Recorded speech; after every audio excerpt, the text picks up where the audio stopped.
look at it. It is, I don't know of another book that I've been more nervous about preaching, because this book is really, really, really a tough book. Not really a tough book to understand as much as it's a tough book to listen to. So just prepare. I'm telling you straight up front that it's not going to be one of those books where you're sitting there going, man, that was a fun book, and I feel like I went and listened to somebody with a big old smile on their face preach to me today, because that's not what the book's about. But I believe that it's the responsibility of, a church to share the word. And sometimes the word's like awesome. You walk away going, man, that was the most beautiful message I've ever heard. And sometimes you walk away going, ow, that hurt.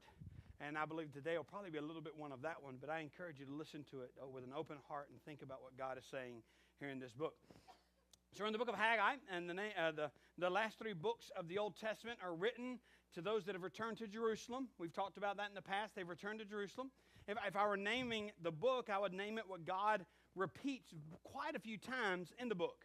One of the things he says time and time again in this book is, consider your ways. Consider your ways. Think about what's going on. Think about the way you're living your life. Consider your ways. It's a powerful book with a message that's going to hit home to us, no doubt about it. If there's a book in the Bible that's got a red, white, and blue flag on the beginning of the book, it would be this book. This book is like so American, it's not even funny. Like you're going to read it, and you're going to be like, somebody read my mail this week, or what happened? Because this book just lines up with the way we talk, with the way we think, more than any other book that I know of. The book is written in the middle of the book of Ezra. In Ezra chapter 1 and verse 5, we see why the people had left to return to Jerusalem. Look at Ezra chapter 1 and verse 5. It says, then rose up the chief of the fathers of Judah and Benjamin, and the priests and the Levites with all them whose spirit of God had raised, to go up to build the house of the Lord which is in Jerusalem. So there's some people that left. Look at the kind of people that left. These are like, if you're counting on what kind of Christians and these guys are, what kind of people these are, that whether they love God or not, these people are leaving their background. They're leaving where they've been living for a long time, and they're leaving because these are the sold out guys. Like these guys are the guys who are like, hey, I'm all about what God wants, so I'm going to go back and I'm going to help rebuild. They went to build the house of the Lord. That's what they went for. It said they rose up, Father, and the priests and the Levites with all them whose spirit God had raised up. And what did they go for? To go up to, help me out there, to go up to build the house of the Lord, which is in Jerusalem. That's what they went for. What was the main thing they were going to do? Their job is going to be building up the house of the Lord. That's what they're going back for. They're going to build, no doubt about it. These guys have got a passion in their heart to do something for God. They're going to go back and they're going to build up the house of the Lord. That's the reason they made the long journey back home. Cyrus gave them permission to go, and they even gave them resources to rebuild the temple. Like Cyrus said, you can leave, but not only can you leave, I'll actually help you. We'll give you an exit package. You can leave, and you can go over there so you can start building building God's place. Prophets Haggai and Zechariah returned to Jerusalem with about 50,000 people in their first group. So 50,000 people out of over 1 million people that are exiled. 50,000 people go, listen, we are the elite group, okay? We are a group that's willing to and that is wanting to do something for God. That's what we're wanting to do. It was less than 3% of those that were at Babylon. The people that was left were the burden in their hearts, and here's what they said: we want to do God's work. Our goal, our desire is to do God's work. Those that stayed, they were slaves, but they still had plenty of freedoms. So when we say the word slave, people automatically think a lot of stuff. But these people had gotten used to living there, and they were fine living there. They had their own jobs. They could even own their own slaves. And so these people had kind of made the best of a bad scenario. And they're sitting there. The people of Judah hated being taken to Babylon. But once they were there, here's the deal. They're like, hey, it's not so bad. We can live with this. Oh, we can live with this. So they started living in Babylon. The people left with a passion to do what they had been told to do. Can you not imagine all the conversations as they're walking back, talking about what they're going to do? Because they've already stated, what are they going to do? They're going to build the house of the Lord. Can you not imagine them as they're walking back going, hey man, here's the idea. We're going to do this. We're going to do that. What do you think? Do you think we could build this way? Can you not imagine the conversation going on? Can you not imagine the passion with which they are sitting there talking, man, this is going to be great. We're going to build the house of the Lord. Once they arrived, they built an altar, and they restored the Levitical sacrifices. They began to lay a foundation for the temple. They're like, okay, we're starting this building thing. This is awesome. They're cleaning the land. They're laying the foundation. But then came the realization of how big of a job it really was. I don't know if that's ever happened to you before. How many of you have ever decided on a Saturday you were going to do something, and then you didn't realize it was going to be 33 Saturdays to get that something done? You know what I mean? Like these guys start, and they're sitting there going, hey, we're going to do this. This is going to be awesome. This is going to, they were doing the whole Lego song. Everything is awesome. Everything is cool when you're part of a team. They're like all excited. We're going to do this.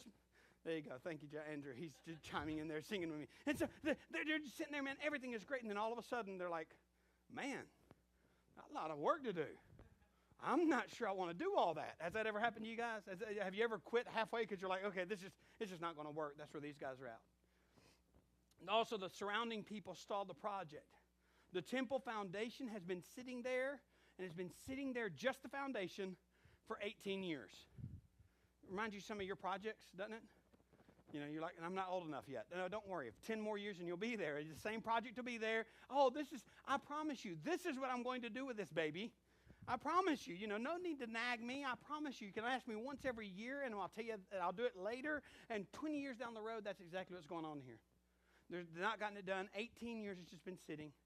And here's what they've done. They left with this passion in their heart saying this: we're going to do the work of God. That's the whole reason we're leaving. And man, we are pumped. We're excited. We're going to get back. We're going to put all of our work to it. We're 50,000 people. Man, we're just going to show everybody how it's done. We're going to do this job. And 18 years later, the foundation's there. Nothing but a foundation. I grew up in Cartersville, Georgia. My dad planted a church in Cartersville back in the 70s. And so he planted this church, and we had this house, and I still remember my dad telling me he was going to build us a tree house. He's going to build us a tree house. And so my dad took this wood out there and some hammers and some nails, and we got 4. I think they were like 2x16s, because my dad's like the king of overkill. And so like 4, it was like this crazy thick piece of wood, went from one tree to another. This wasn't a tree house. Like, this was going to be a tree mansion. Like, but that's the way my dad rolled. So he put those 4 things in there, put the 4 pieces of wood around there, and we went to Peru when I was 13 years old, and there were still 4 pieces of wood tied to. That's exactly what happened to these people. It's exactly what happened to them. They're like, man, we're so gung-ho. We really want to do this. We really want to do this. We really want to do this. We really want to do this. And then it's just sitting there. Nothing's happening with what they promised that they were leaving for. They've put God on hold now for 18 years. I don't know if you've ever noticed this, but isn't it always easy to make tomorrow the day that you're going to do something? Oh, we're going to do it. You don't have to worry about it. I promise you. And us men understand this better than the women do, because the women are always nagging and asking you, when are you going to do it? And you're like, I promise you I'll do it tomorrow. And it's always tomorrow. When you ask tomorrow, it's always, don't worry, it'll be done tomorrow. 18 years and God's been put on hold. 18 years God's been put on hold. It seemed important to build God's temple at first, but then the practical things became a priority. It was so important that they were ready to leave their home to go to a new home. That's how important it was. But here's the deal. You come up here in the book of Haggai, and what you find is this. 18 years, nothing's happening. 18 years, nothing's happening.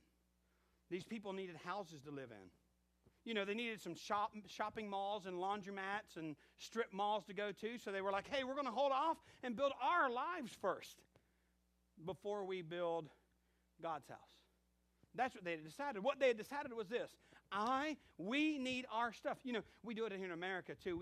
We're like, oh, we're gonna serve God once we serve ourselves first. We'll do the God thing when we finish the family thing. Or we'll do the God thing when we finish do we not tend to do the exact same thing? Here he comes to him and he goes, listen, here's the deal. We got so much going on, got so many things we need, so we're going to go ahead and do that. And then I promise you, don't you worry about it there. We're going to come back. We're going to finish it. They began to clear the stones and broken timbers from the rest of the city. Remember, everything is in ruin. But if you were to walk into Jerusalem after 18 years of them being there, what you're going to find is stuff has been rebuilt. The houses are new. The places of business are new. There's only one thing that's not been rebuilt, and that's the temple of God. They still offered God sacrifices on the Sabbath. But nothing more was happening for them to do what God called them to do. Dude, I don't know why God can complain. It's like we give him a whole day. Seems to sound almost American, doesn't it? We give him a whole day. Like we give him the Sabbath. We do the sacrifices and everything. We do the sacrifices. We do everything. We give him a day. They're giving him the Sabbath after all. Man, God shouldn't be complaining about that. We give him a whole day. Gradually, spiritual complacency settled over these fervent pioneers that had left Babylon with a passion in their hearts to do something for God. Is that not the story of our lives? Passionately serving God one day, and then the next day not. And then the next day, we are the biggest bunch of roller coaster Christians and people in the world, aren't we? One day we know this is what we're going to do. I promise you, I'm going to change this. We love doing that on January the 1st. Is one of the best days to do it, telling everybody how great you're going to be this year. And then don't worry, by January the 3rd, you've missed half of them. And by January the 10th, you've not got any of them left. Here's what goes on. They're sitting there, and gradually they've lost their fervor. Other concerns were legitimate, but of less important, is that all their zeal to do what God had called them to do. Have you ever noticed what things make us get really tired and not be able to serve God anymore? Now, I'm not at your house, so I don't really know what goes on at your house, but can I tell you that many times Netflix has made me tired? I make Netflix of such importance that I binge watch something. Nobody's ever done that, have you? Anybody else ever done that in here? You never binge watched anything. It's never anything like that. You're sitting there and you make that a priority of such level that you forget what really is a priority. What can really happen in our American society is Sunday morning we're really tired because college football happened yesterday. You know, college football happened yesterday, so we got to stay up and watch college football. What we're doing is we're prioritizing things. God got his hour or two a week, but the rest of the time, he was the furthest thing from their minds. They had businesses to run, kids to take to soccer practice, careers to pursue. See, what you don't get is they were no different than we were. You're like, they didn't play soccer back then. No, they didn't, but they had plenty of priorities that weren't the priorities that they should have been. They weren't the priorities they should have been. Of course, God has to understand that we're putting our family first, right? Of course, God has to understand that we're putting our house first, right? Of course, God has to understand that we're putting our stuff first, right? It's kind of the attitude. They're convinced that if they made themselves prosperous and satisfied their own needs, they'd be in a better position to meet their obligations with God. Now, see, as a pastor, one of the things that I love listening to people tell me is this. If I ever win the lottery, I'm going to buy the church a church building. And I can only tell you that I've heard that in 20 years of ministry. I've heard that, I don't know, 5,000 times. If I ever win the lottery, Chris, let me just tell you, the church is going to have a building. You don't have to worry about nothing. You know how I can know if you were to win the lottery what would happen? I can look at your giving records for the last year and know if they would have a church building or not, because giving is not a matter of amount. Giving is a matter of priority. What's funny is this. What I love in Peru, I just look at them and I'd go, so are you giving to the church? Like, do you discipline yourself to give to the church? And they go, not right now because I really can't afford it. Do you see what's going on here? That's exactly what's going on here. They're saying, hey, once we get our life under control, don't worry about it. Then God's going to be very, very important. Then God's going to be very, very important. What happened was that God had been squeezed out. Does that ever happen in the 30101 zip code up where I live? It happens in my life. Does it ever happen in yours where God just kind of gets squeezed out of your life? It sounds kind of familiar, doesn't it? It's tempting to tell God to take a number and to wait his turn, and he'll have his day come as well. Hey, God, get a number at the door. When it's your number, I'll hit you up. Don't you worry about it. We've got a house to maintain, a job that takes too much time, endless obligation to family and friends. That's just what's going down, God. You got to understand that. What God asks for seems like just another chore on our to-do list. Just another chore on our to-do list. What God asks for seems like just something else we've got to do. Haggai did not I want you to listen to this sentence because I think it really explains a lot about the book of Haggai. Haggai did not fight against corruption or compromise. In the last books, you heard me preach about that. You know, how they were fighting against compromise. They were fighting against corruption. But his battle was against complacency. His battle was against complacency. Can I just tell you that if there's any battle that needs to be fought with us as American Christians is exactly the battle of complacency. Watching college football yesterday, and one of the commercials came on. Verizon or AT&T or somebody was talking about how you no longer have to be a couch potato. Now you can be a trained potato. Now you can be a potato no matter where you're going. You can watch the TV, and it's awesome. And then it's a great world we live in. Let me just tell you, if there's anything we need as Americans, it's not a battle against corruption necessarily. It's not a battle against compromise necessarily. What it's a battle against is complacency. Our biggest problem is the guy that we shave in the mirror, or the lady that we look in the mirror every morning when we get up. That's our biggest problems. Our biggest problem is we love sitting down and laying down way more than we ought to love that stuff. I don't know if you guys have seen the Facebook memes now of how much time I've spent on Facebook in the last year. The results ought to scare you. Like, you look on Facebook and it's like, do you realize that that's half of the amount of time you spend at your 40-hour-a-week job? And then the famous words that always come out of the mouth of the person that has that on their, I wouldn't put mine, I didn't even check mine. You know why I didn't check mine? Because I'm afraid what it might say. You know what the famous words will say is? Famous words will always say is this, man, I'm so sorry, I just don't have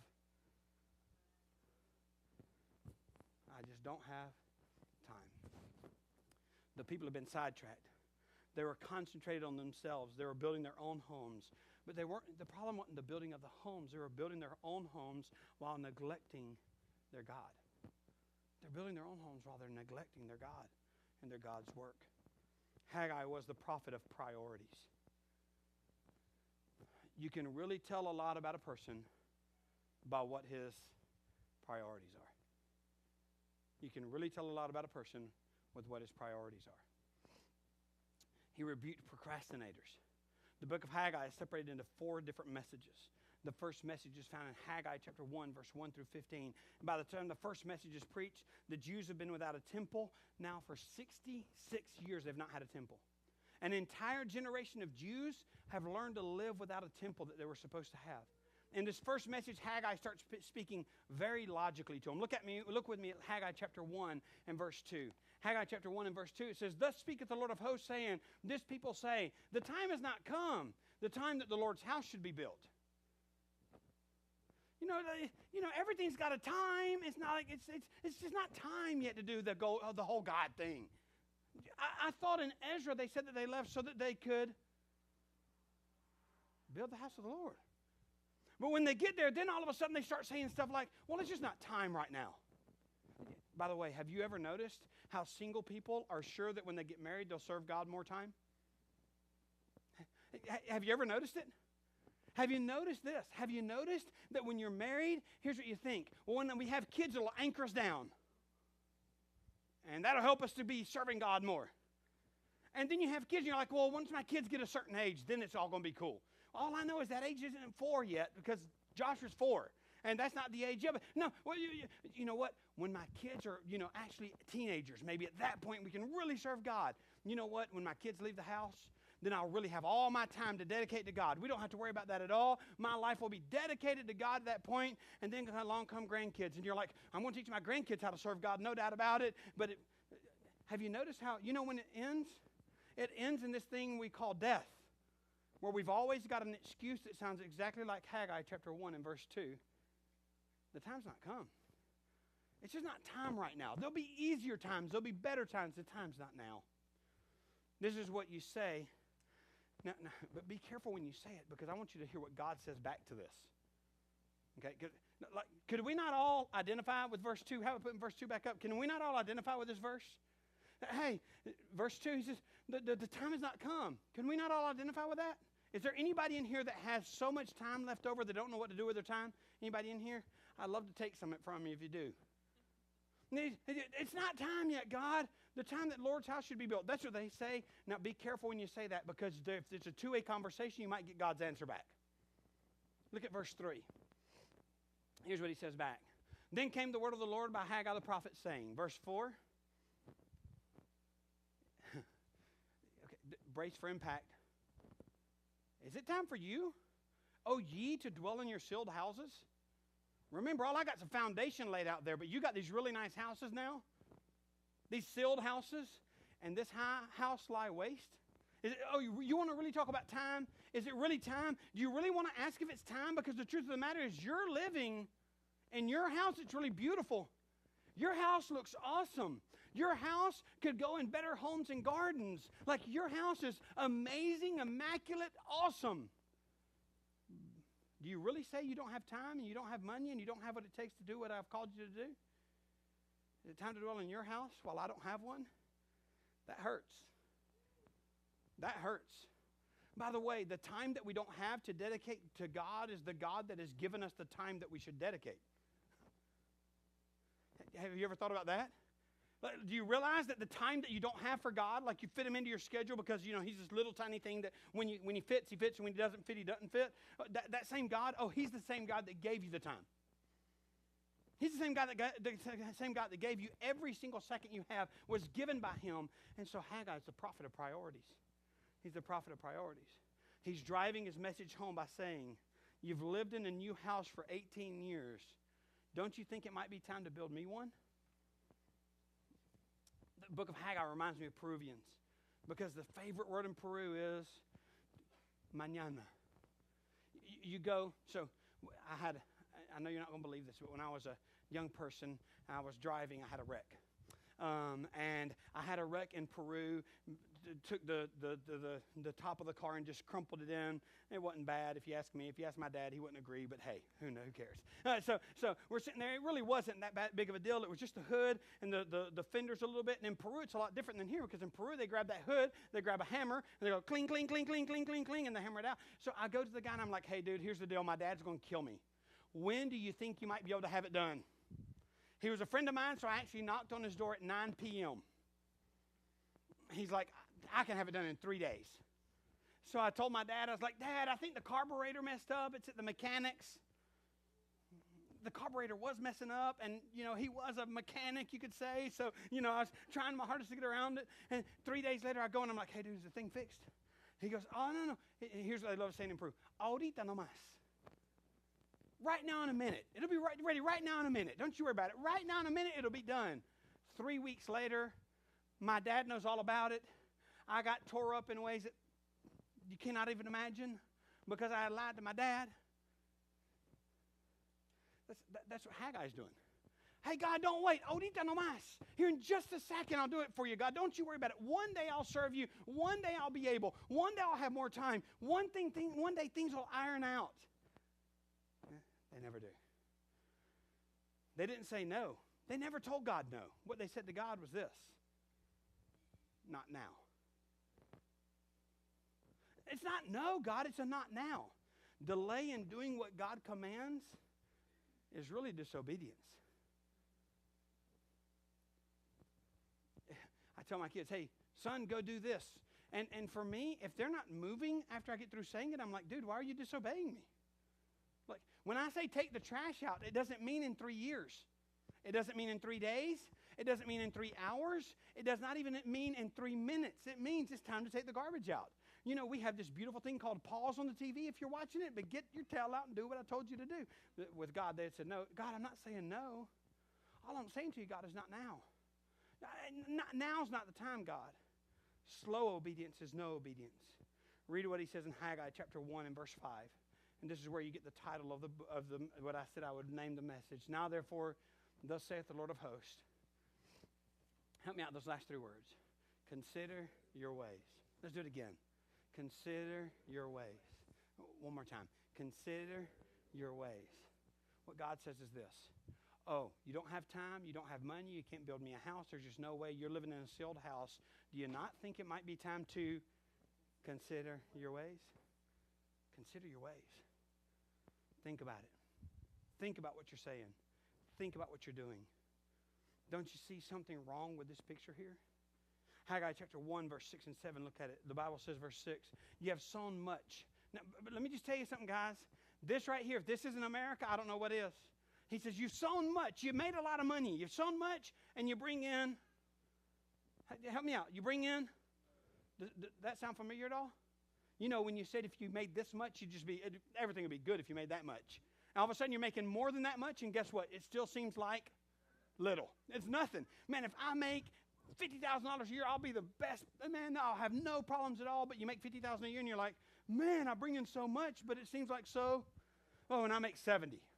You bring in much, and it seems like little. You bring in 8. You know what? There's no magical number, folks. It can reach $250,000, and guess what you're going to be saying at $250,000 a year? You're going to be saying the exact same thing as this is going on. He says, you've sown much. Your problem isn't how much you bring in. By the way, I love it when Americans don't think they make a lot, and I take them to Peru, South America, and they get to look at what real people make. I love it. Because in Peru, you know, we pay over double for chicken in Peru than you pay here in the States. Our gas in Peru is $6 a gallon. In case you're wondering, like I know the gas is really bad in America right now, but $6 a gallon for gas in Peru, they're making $250 a month, $300 a month. That's all they make. It's amazing when you get an American out there, you're like, oh, I don't make much money. And then they look at them and they're like, oh, evidently I do. And here's what he says is, you've sown much, but you bring in little. He says, you eat, but you have not enough. You drink, but you're not filled with drink. You clothe you, but there's none warm. And he that earneth wages to put into a bag with holes. Does that happen to anybody else? Does that happen to anybody else in here? Like you put it in a bag with holes, you're like, where did all the money go? I don't have enough money at the end of my month. What in the world's going on here? You bring money home, but it's like you put it in a bag with holes. You always want more, you never have enough. More food, more drink, more clothes. And here's what he says. Consider your ways. Look at verse 7. You've sown much. Thus saith the Lord of hosts. Help me out again. What does he say? Consider your ways. Consider your ways. A few months back, I put up care.org's website that tells you where you're at in the world and your riches. And it was pretty shocking for most. I've heard a lot of people talk to me back about that. But here's the deal. What I can tell you is this. You want to look at the global rich list of the world, you're way on up there. You make more money than most people in the world could ever dream of making. And you love to justify it saying, well, America's more expensive. But you don't have any idea what you're talking about when you say that. The global rich list, you look at it and you're like, man, so I make within the top 10% of the world? And yes, you do, but doesn't it sound like Haggai chapter 1 and verse 6 that says, you make, but it seems like a little. You put it in a bag with holes. I can't figure out where all my money's going. And here's what he says. What I want you to do is I want you to consider your ways. Think about how you laid your priorities out. Think about what matters to you the most. Here's what he says. I want you to go, and I want you to do what I commanded you to do a long time ago. Look at verse 8 through verse 11. Verse 8 through verse 11. Go up to the mountain and bring wood. Build the house. And I'll take pleasure in it, and I will be glorified, saith the Lord. All I'm asking you to do is to do exactly what you promised you were going to do. That's what I'm asking you to do. You promised it. Now I'm asking you to do it. Verse 9. You looked for much, and lo, it came to little, and when you brought it home, I did blow upon it.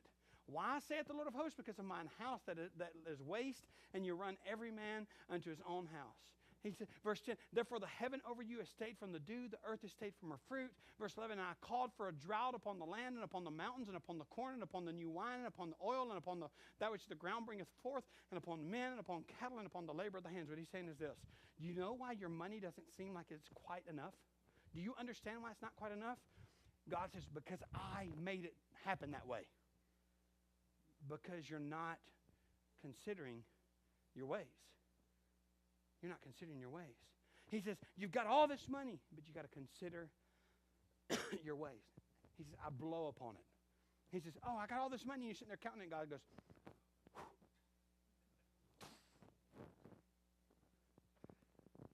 And he says, here's what I want you to do. I want you to consider your ways. River Church, I'm going to beg you today to consider your ways. I wish I was talking to you and to you alone, because let me just tell you, if there's anybody that needs to consider their ways, it's me. I need it as bad as anybody else does here. The book of Haggai says, consider your ways. It says, build my house. You brought your earnings home, and it just disappeared. He says, the disappearing of your wages was a magic trick by me. I'm the one that pulled that off. Because you're not obeying me and not doing what I told you to do with my house. God says, obey me and I'll bless you. Consider your ways. Maybe there's a reason you can't afford, the reason you can't find the success you thought you were going to find.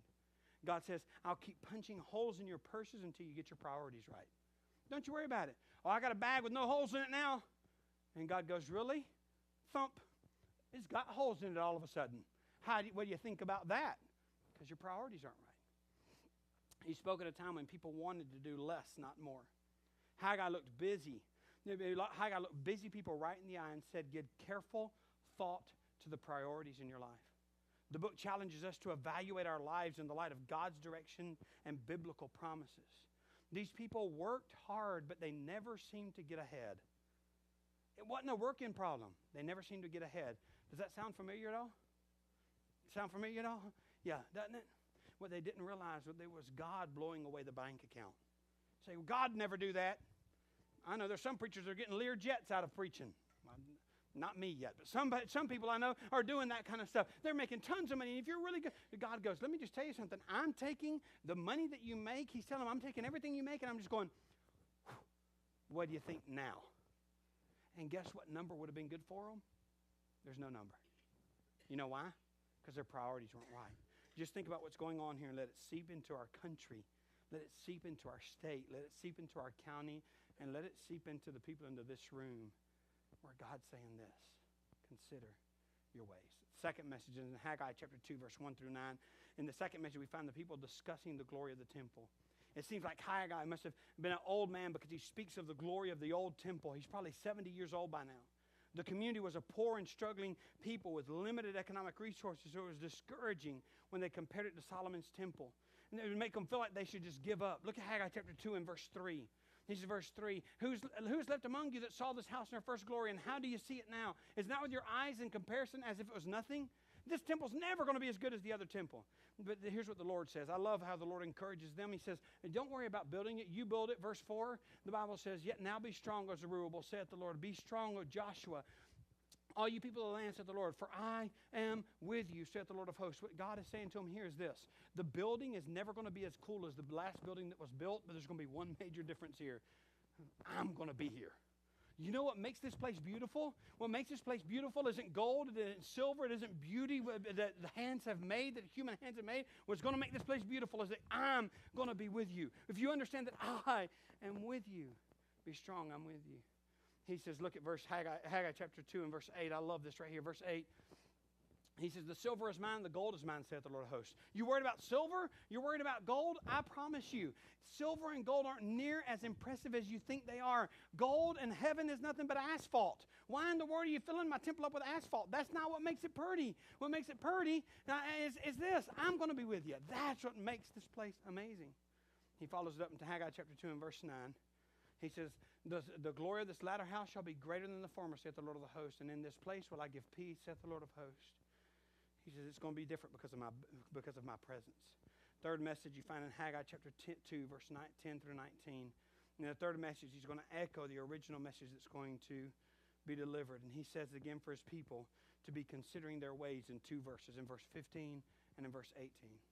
God's now promising they're going to live as blessed as long as they continue to seek the Lord. The last message you find in the book of Haggai is Haggai chapter 2, verse 20 through verse 33. In the final message, he's pointing to Jesus and he's saying, you're going to be blessed, but you're going to be blessed because the Savior is going to come. Now let's wrap it up and just talk a little bit. You know, we've all heard people say, why don't you make Jesus the Lord of your life? The truth of the matter is he's already the Lord of your life, whether you make him the Lord of your life or not. Last time I checked, he can blow on your salary, whether you say, oh, you're the Lord of my life or not. He can take care of business. He's God. He's God alone. Jesus is the Lord of our lives. But here's the deal. It might be time that we started living like that was true. Like we started living like that was true. Very few places can that be seen in our lives, like in the priorities we live our life after. We have to look at the priorities that we live in our life. What are your priorities?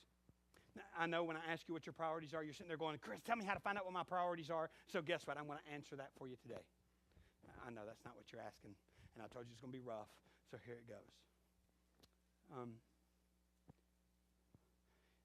if you were to take your these little plastic things that we have, they're called debit cards, and you're to look at your bank statement, and you're to separate it, you would know what your priorities were. You really would. It's very easy to find. What's your priority? Not only in your checkbook or in your card transactions, I say checkbook, and the young people look at me like, what's a checkbook? You know, like they don't use checkbooks anymore. But hey, those debit cards do the exact same thing. It's going to tell you where your priorities are on the way you spend your money. Okay, now here's the next thing. Pull out that nice phone you got and look at your calendar. If you use a calendar, and look at how you schedule your time, and see how you try and fit God in every once in a while when you have time. And you're going to know where your priorities are at. When you do that, here's what I'm going to ask you to do. Consider your ways. Consider your ways. When you look at your debit card transactions, when you look at your checkbook, when you look at where you spend your money, can I ask you, here's what I want to ask you to do. Consider your ways. When you look at your calendar, here's what I want to ask you to do. Consider your ways. Don't you wish I had programs that would tell you how much time you spent on Facebook or Twitter? I don't want to see the answer to it. Or God forbid, Pinterest. Like Pinterest is like the time warp. Do you have that picture up there, Bill? I had a picture on Pinterest that talked about having lived on Pinterest for so long. Let's talk about your talents for a minute. Now you say, Chris, I don't like how you go to the calendar and then you go to the money. That's kind of offensive. You're not supposed to talk to other people about that kind of stuff. You're supposed to let us live our life. You're supposed to make us feel good so we can leave and everything be awesome. Well, here's another one. How are you using the talents in your life? Just look at what talents you have and see where they're being used. How many of us would have to admit that our talents were used for us way more than they were for Him? Like you have abilities. The question is not if you have abilities. The question is, are you using those abilities for the glory of God? If you're not, then it's called idolatry. Where are your priorities? God gave us all of these things so that they could be a blessing to others and to share His word with those around us. God didn't make you a good salesman so you could sell stuff. God made you a good salesman so that you could share the gospel with others. But have you sold more fill in the blank than you have shared the gospel of Jesus Christ? Then that'll tell you that it's time that you consider your ways. It's time you consider your ways. Maybe some of our lack of understanding what to do today comes from the fact that we're not living to bring Him glory in the first part. We're not living to bring Him glory in the first part. God entrusted you with time to administrate for Him. How crazy would it be to think that time, is it for us to think that time is for us and for us alone? Can you imagine me giving my son $20 and saying, I want you to go do this, this, this, and this with it, and you can have whatever's left over? And my son comes back and he goes, Dad, I didn't do that, that, or that, but I did have fun. I know that I'm not supposed to get angry and I'm supposed to be the perfect father. Let me just go ahead and give you a news flash. I am nowhere near it. But if I give my son money and I say, go do this, this, and this, and whatever's left over, you can have it. If I do that and he comes back and he goes, Dad, I didn't do that, that, or that, you know what I think? That's the last time you're getting money. But God in heaven, He did this beautiful thing to us. He says, hey, here's 24 hours. I want you to do this, this, and this. God, I really didn't do that, that, or that, but hey, man, I had a blast. We do it with our time. We do it with our money. It isn't our time. We didn't create it. We didn't produce it. We didn't earn it. Anytime we have, a good friend of mine yesterday had his little daughter, 6-year-old daughter, fall from a 6-foot ceiling in Nepal. In case you're wondering, medical care in Nepal is not considered to be that great. She literally fell off of a 6-foot. She was on the roof. She had a lollipop in her hand. A little dog came over and jumped up on her to get the lollipop. She fell and boom, hits the ground. Nothing's wrong with her. Can I tell you? Her parents didn't prepare her for that. We have a God in heaven that said, I'm giving you some time. And I wish you could understand the many times that God has been good to you and has taken care of you and has protected you and you do not even know about it. And what you don't understand is this: every 24 hours you get are a gift from God. And the question is, how are you going to use it? Are you going to come back to God and look at God in the face and say, you told me to do this, this, and this, but I decided not to do any of it, but I did have a good time with my life? With your money, it's the same way. Any time we have came from the hands of a loving Father. What about your money? Did you really create that? Let me explain something to you about money. Money is something that God loans us to administer it, to bring honor and glory to Him. That's the reason He gives us money. So here's a question. Here's a good question for you. Why should God entrust His wealth to you? My uncle is a financial advisor, manages tons of money. Always in the top 1% of his company, gets paid vacations everywhere in the world. Almost every other week, he's like, oh, I'm sorry, I'm in New Zealand this week. Poor feller, that's kind of my uncle's life. Can you imagine what I would do with my uncle if I sent him my money and he decided to use it the way he wanted to use it and then took a little bit left over and gave it to me? Like I sent him $1,000 and I'm like, hey, make sure to invest that $1,000, Uncle John. And my uncle takes that $1,000 and he goes, $1,000, man? Well, you know what? I really wanted a jet ski, and my neighbor's selling one for $800. He goes and he buys a jet ski for $800 and takes $200 and invests it for me. Can you imagine what I would do to my uncle? I know where he lives. Like I wouldn't put him in jail. I would make it worse than that. How dare he do that? He's administrating my money. He has no right to take my money and do with my money what he wants to do with. And can I just tell you, every single dime we have, we're to administrate it because it's not our money. It's not our money. It's not your money. It doesn't belong to you. It doesn't belong to our country. It doesn't belong to your house. It doesn't belong to your family. It belongs to God and God alone. And you've got to look at God and you've got to say, God, I took your money and here's what I did with your money.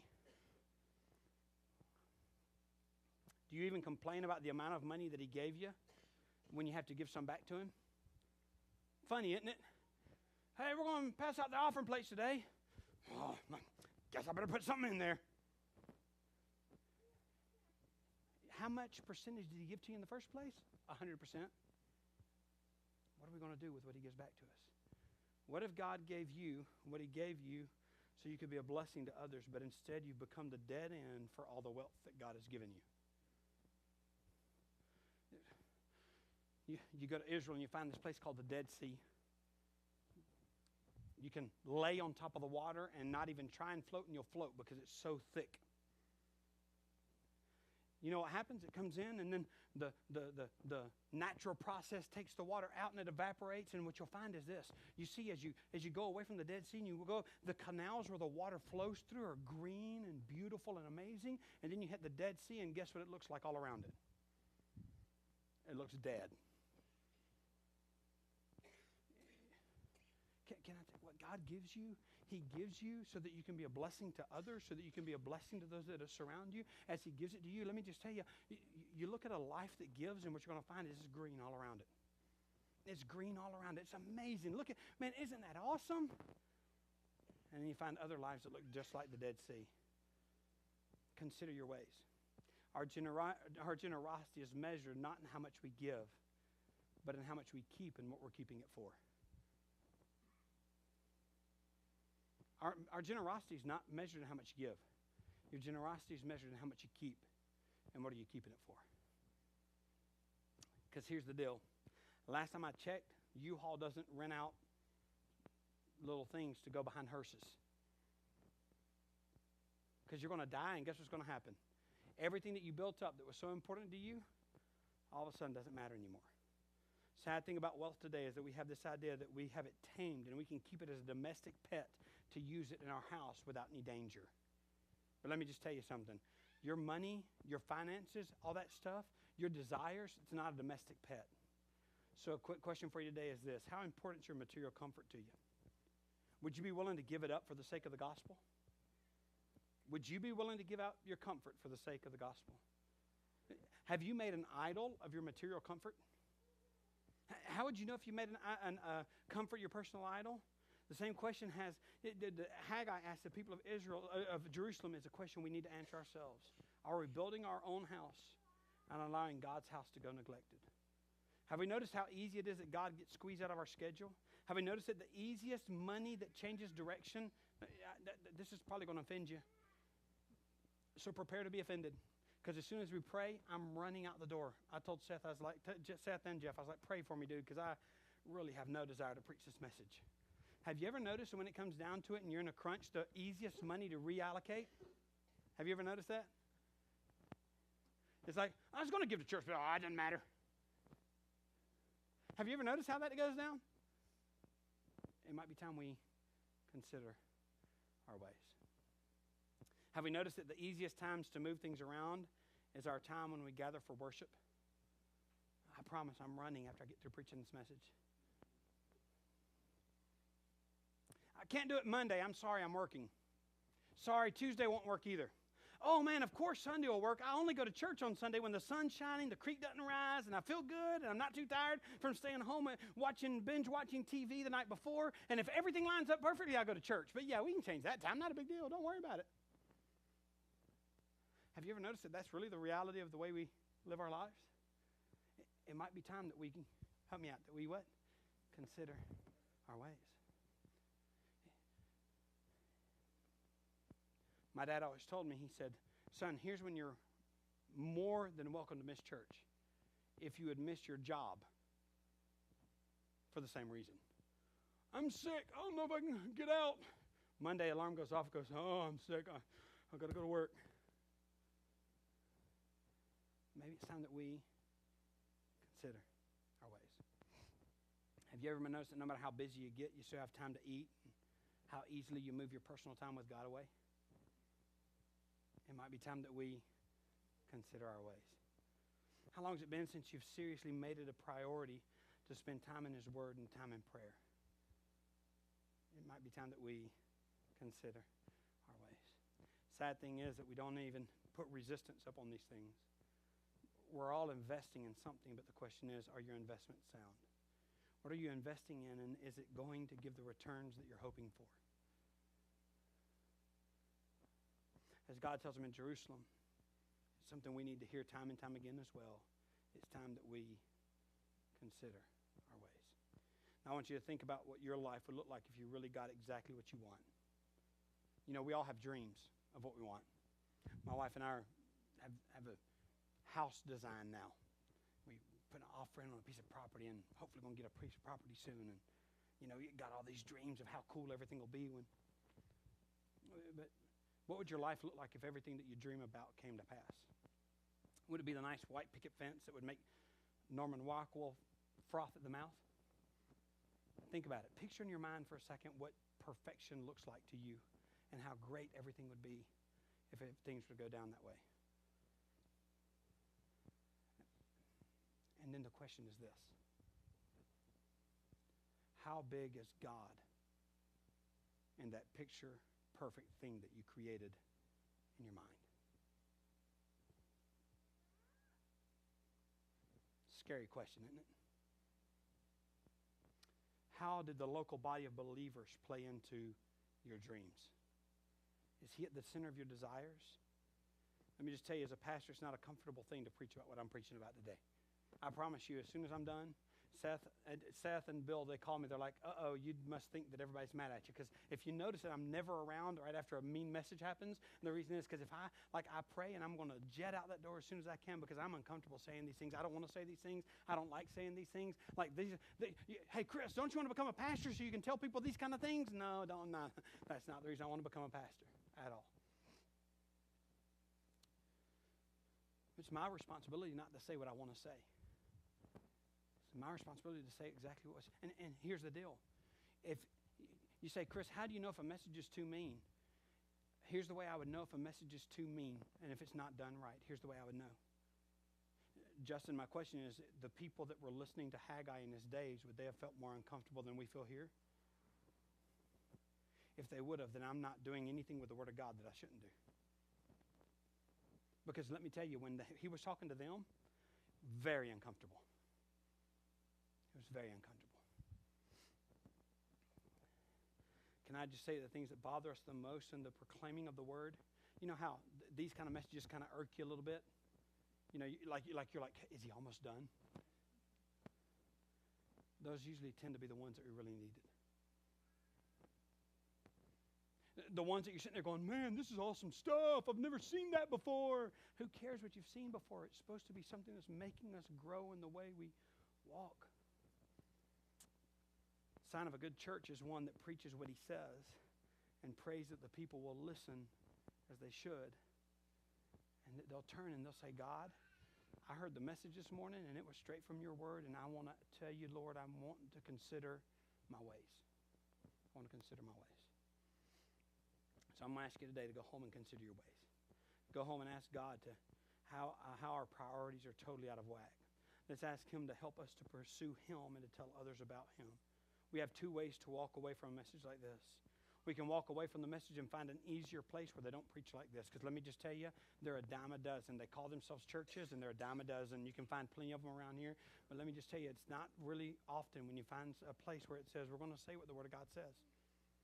And it's going to be comfortable sometimes, it's going to be fun sometimes, and sometimes it's not. We can walk away and just say, I'll find another place. Jesus had a conversation, something like this, with a rich young ruler in the New Testament as well. And it was too much for him. Truth is, you can walk away, but here's what I hope you'll do even if you do walk away. I hope you'll walk away from this church this morning realizing one thing. Your priorities really do matter. Your priorities say more about you than anything else says about you. Nothing says as much about you as your priorities do. When my wife walks in and I'm watching a football game and she tries to talk to me and I hush her instead of pausing it, what am I saying? Shake that bush. Yeah, I'm preparing for this message yesterday, watching the TV, and Georgia's not playing well. And I'm sitting there going, and she comes talk to me, and I was like, I'm preaching on priorities tomorrow. I'm pausing it just to talk to her, and like, because I knew what I was going to be preaching on. But can I just say, everything we do screams priorities. What do you give? Where do you go? What do you do with your time? Everything about it screams your priorities. And can I just tell you, with your kids, everything you do screams your priorities. And in your life, everything screams what your priorities are. And your priorities really do matter. Let's go home and help me out. We're going to consider our ways. Dear Lord, I thank you. I thank you for your word even when it hurts. Dear Lord, I ask you that you would help me to consider my ways. So many things in my life as I'm preaching, thinking about things in my life that need to change. Dear Lord, priorities that aren't set up right in my life, priorities that aren't doing what they should do. Help me to live a life that screams that the priority is you and you alone. Dear Lord, I thank you for the people here at this church, and I ask you that you would help them to grow as well, and they might go home today saying, Lord, help me to consider my ways. Thank you for everything you've done, all you're going to do. In Jesus' name I pray.